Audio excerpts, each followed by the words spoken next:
Okay, ito na ang balitang Kim Pao! Ayon sa entertainment columnist na si Lolit Solis, malaking swerte si Kim Chiu para kay Paolo Abilino sa kung anuman ang naaabot nila ngayon. Isa pa, mayaman daw ang aktres dahil sa dami na rin ng endorsements at projects. At for sure, ay malaki na ang kanyang ipon, kaya makakatulong ito if ever na magkatuluyan talaga sila. Pero syempre, marami rin na naging proyekto ang aktor. Kaya kapag nagsama na talaga sila sa bubong, if sila talaga para sa isa't isa, naku, bongga siguro ang kanilang magiging balor at pamumuhay.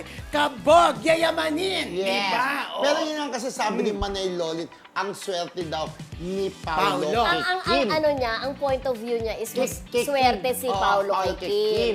Kasi Because, daw, ang daming endorsements, mayaman. Pero in fairness din naman, friendship, di ba, kay Paolo, mayaman din Ay, naman si oo. Paolo, di ba? Kaya sa nakikita kasi ni siguro Manay mas Lolit, maraming- nauna, Oo. umalagwa yung career Karir ni niya. Kim Chiu. At nakikita niya talaga ang daming endorsements talaga ni Kim Chiu. Kaya inisip Parang niya more or less, yayamanin. yung last counting natin, more or less, nasa, Ang dami, more di ba? or less 30 na. Oo.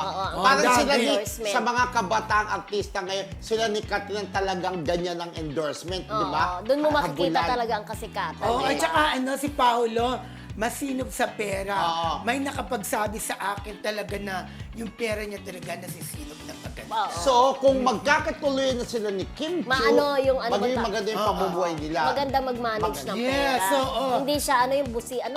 Busalos. Ano? Ano ta? Burara! Hindi, Burara Hindi! sa pera. Hindi, Ano bulala ta? makalat. Ano Bulagsak! ta? The right Bulagsak. word is bulagsak. Hindi, burara. Bulagsak, bularay, makalat, makulo. Bulagsak. Tama ba, Miss Ann, di ba? Hindi siya Eh, ikaw ano bulagsak sabi sa mo pera. kanina? Toysy. Eto, hindi si Paolo, hindi bulagsak sa pera. Kumbaga, magaling humawak ng pera. At, di ba, producer siya ng kanyang pelikula, Escalator, di ba? Ay, Escalator! Elevator! Sorry po. Oh, ibig sabihin, yayamanin din talaga si Paolo. At Ano pag ba yan? nagsama sila, lalong mayaman sila, di ba? Kaya safe na safe ang future ng kanilang magiging mga anak na gwapo at magaganda, di ba? Oo. Pag kaya sila nagkatuluyan, meron din kaya silang issue sa yung Oo. prenuptial. Parang Chris Aquino, James Yap, Oo, mga katipunan, prenuptial di ba? agreement, di ba?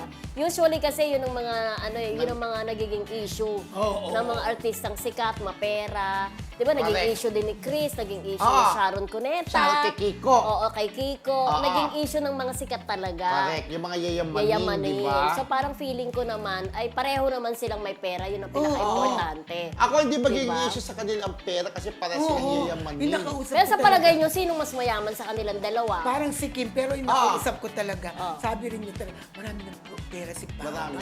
Kasi magandang ano yun. Marunong humawak ng pera, masinop masinop. siya sa At meron siyang office sa Cavite na pinunta nga niya doon si Kim after nila mag-bike o mag-jogging, di ba? Kasi ito, pinakilala niya, ito yung jowa ko sa Oo, talaga, nangyari yun. Malay Baka mo, sabihin, ganun sinabi, dulog-dulog na di ba? naman tayo. Yan. Oo.